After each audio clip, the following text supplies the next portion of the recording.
Good morning students. हमारा last chapter gravitation चल रहा था, फिजिक्स का चैप्टर 10, जिसमें अभी तक 3 पार्ट पढ़ चुके हैं। फर्स्ट पार्ट में हमने सबसे पहले यूनिवर्सल लॉ ऑफ ग्रेविटेशन पढ़ा था, जिसमें हमने फॉर्मूला पढ़ा था F=G m1m+1d²। इस फॉर्मूले का डेरिवेशन हमने फर्स्ट पार्ट में कर लिया था। पार्ट 2 में अभी तक हमने फ्री फॉल पढ़ा था, जिसमें हमने जी की वैल्यू कैलकुलेट की थी 9.8 मीटर पर सेकंड स्क्वायर, जिसको मैंने बोला था। और मैंने आपसे ये भी बोला था कि कैलकुलेशन करते टाइम उसको 10 मीटर पर सेकंड स्क्वायर यूज कर लेते हैं। और तीसरे पार्ट में हमने एक टॉपिक पढ़ा था जो था मोशन की इक्वेशंस। मोशन की पहले वाले हमने 3 इक्वेशन पढ़ी थी, v=u+at m=ut plus half gt² और यहाँ पर भी जी था। क्योंकि ग्रेविटेशन में मोशन की लीनियर इक्वेशन को हम क्या कर लेते हैं, ग्रेविटेशनल इक्वेशन में बदल लेते हैं। तो उसमें लीनियर इक्वेशन a यूज होता है और इसमें ग्रेविटेशनल एक्सेलरेशन g यूज होता है, ठीक है। और तीसरी इक्वेशन हमारी v² + 2as, इसमें क्या कर देंगे, इसको 2gs कर देंगे। तो इस तरीके से हमने अभी तक 3 पार्ट पढ़ लिए हैं ग्रेविटेशन के। अब हम हमारा नेक्स्ट पार्ट स्टार्ट करने वाले हैं, पार्ट 4।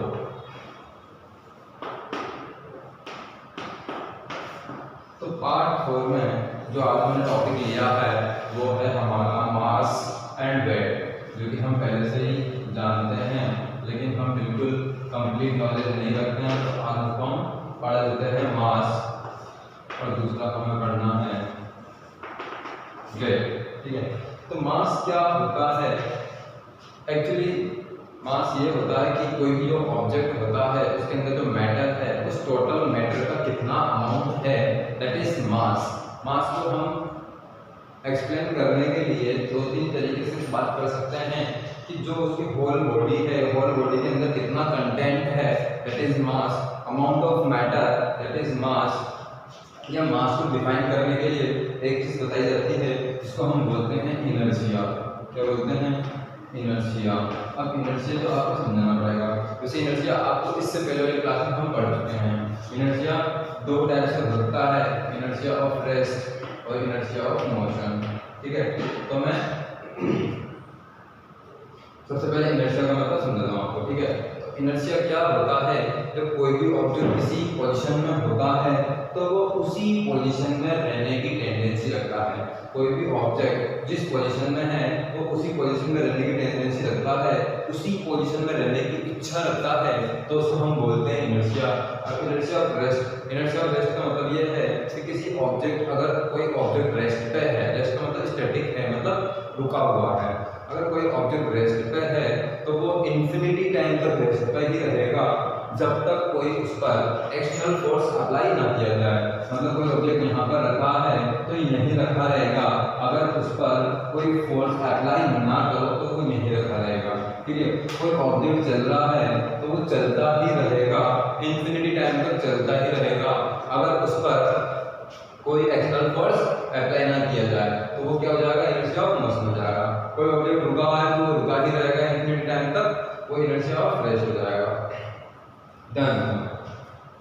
कोई साइकिल चल रही है, ठीक है, रोड पे। अब कोई साइकिल चल तो रही है तो वो इन्फिनिटी टाइम तक चल रही है, ये बात तुम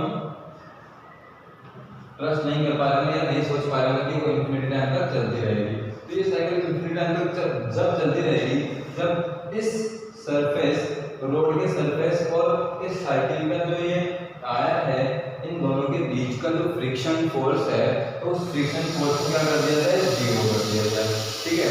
और यहाँ पर बहुत सारी एयर होती है, बहुत सारी एयर होती है, ठीक है। उस एयर का रेजिस्टेंस क्या कर दिया जाए, 0 कर दिया जाए। एयर रेजिस्टेंस का फोर्स क्या कर दिया जाए, 0 कर दिया जाए। उसके बाद में इस साइकिल का प्लस इसमें बैठने वाले का, इस साइकिल का प्लस इसमें बैठने वाले का, दोनों का कुछ ना कुछ मास, कुछ ऑब्जेक्ट होता है जो कि साइकिल को रोकने का काम करता है, ठीक है। तो वो भी क्या है, उसको भी अगर 0 कर दिया जाए तो ये ऑब्जेक्ट इन्फिनिटी टाइम तक चलता रहेगा। और ऐसा काम पर उसका ग्रेविटी में हो सकता है, स्पेस में हो सकता है। स्पेस में क्या है, कोई ग्रेविटी नहीं होती, कोई फोर्स नहीं होता, कोई एयर रेजिस्टेंस नहीं होता और कोई मास भी नहीं होता। तो वहाँ पर कोई ऑब्जेक्ट रहते हैं तो रहते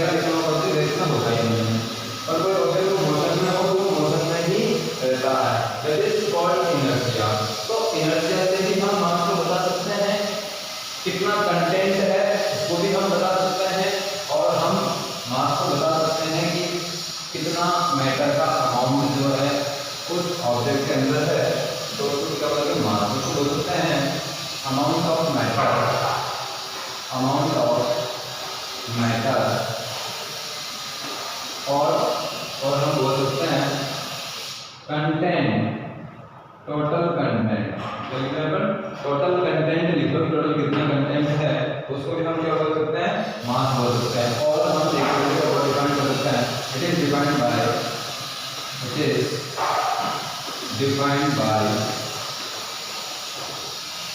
inertia, it is defined by inertia. और इनर्शिया में भी ग्रेविटी को में भी रेस्ट और मोशन, ठीक है। तो ये क्या होता है, मास। मास को किससे डिनोट करते हैं हम, स्मॉल एम से डिनोट करते हैं। अब हम बात करते हैं वेट की। अच्छा, मास की जो यूनिट होती है, मास की जो यूनिट होती है वो हम ग्राम या किलोग्राम में ले लेते हैं। ग्राम या इसको और लगाओ यहाँ पर ऑब्लिक मत लगाओ, ग्राम पर केजी पढ़ोगे अदरवाइज। हाँ, क्या ग्राम या केजी में। अब बात करते हैं हम वेट की।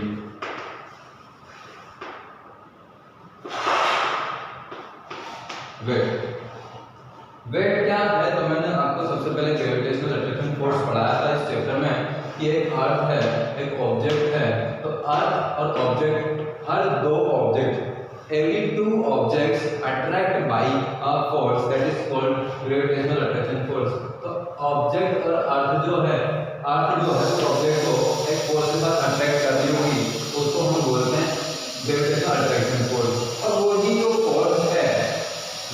फोर्स है दैट इज कॉल्ड वेट।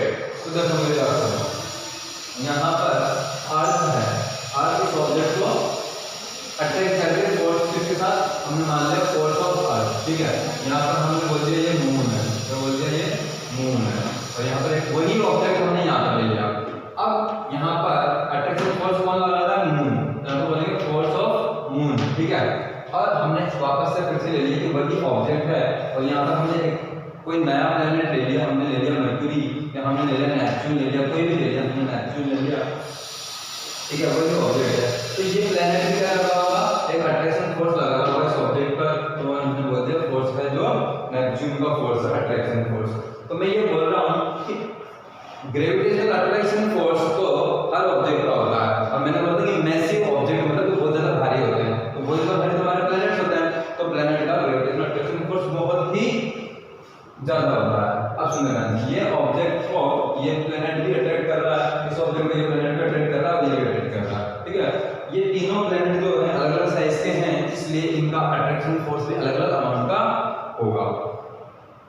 अब मैं बोल रहा हूँ कि जो अट्रैक्शन फोर्स है that is called weight of this object. अब मैं बोल रहा हूँ कि अगर यही फोर्स वेट है तो इस ऑब्जेक्ट का वेट यहाँ कुछ अलग होगा क्योंकि ये फोर्स कुछ अलग है, इस ऑब्जेक्ट का वेट यहाँ कुछ अलग होगा क्योंकि इस प्लैनेट का अट्रैक्शन फोर्स कुछ अलग है, इसका फोर्स कुछ अलग है, तो यहाँ पर भी वेट अलग अलग होगा।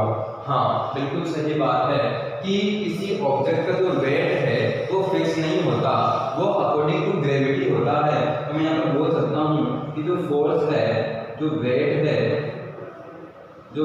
है वो क्या करता है, मास पर डिपेंड करता है और ग्रेविटी पर डिपेंड करता है। तो मास इनटू ग्रेविटी होता है। W इक्वल क्या होता है, mg होता है। W इक्वल क्या होता है, mg होता है। और मैं इसी को एक फोर्स भी बोल रहा हूँ, क्या बोल रहा हूँ उसको, एक फोर्स भी बोल रहा हूँ, अट्रैक्शन फोर्स बोल रहा हूँ। इसलिए याद रखें कि जो वेट होता है उसकी यूनिट फोर्स की यूनिट होती है, उसकी यूनिट क्या होती है, फोर्स की यूनिट यानी न्यूटन होती है।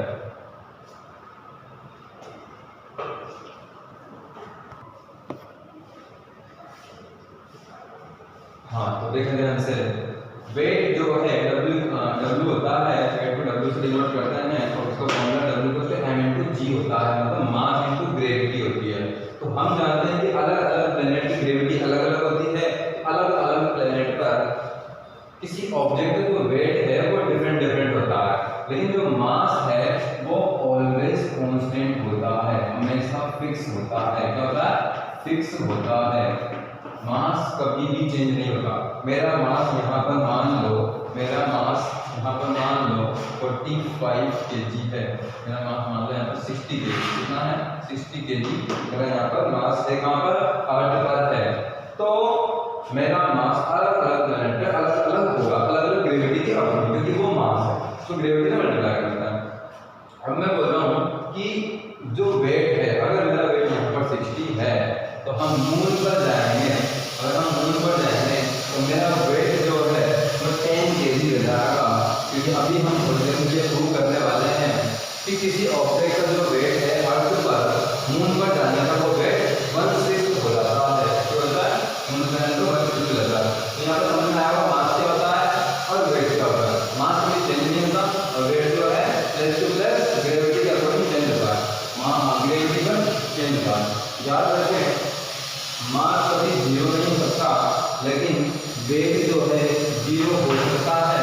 कहाँ पर अर्थ का जो सेंटर है, अर्थ के सेंटर पे ग्रेविटी कितनी थी जीरो, तो वहाँ पर ग्रेविटी कितना जाएगा जीरो, क्यों हो जाएगा क्योंकि यहाँ पर W इक्वल टू मास तो उसमें कुछ होगा ही, किंतु ग्रेविटी कितनी रखेंगे जीरो, m इंटू जीरो कितना जाएगा जीरो, वेट कितना जाएगा जीरो। कहाँ पर कोई मुझे ये भी पूछ सकता है कि किसी ऑब्जेक्ट का जो मास है वो 20 kg है, अभी तो ऑब्जेक्ट को कहाँ ले जाया जाए कि इसका वेट जो है जीरो हो जाए, इसका वेट कितना हो जाए जीरो हो जाए, तो कहाँ लेके जाएगा तो अर्थ के सेंटर पर। ओके।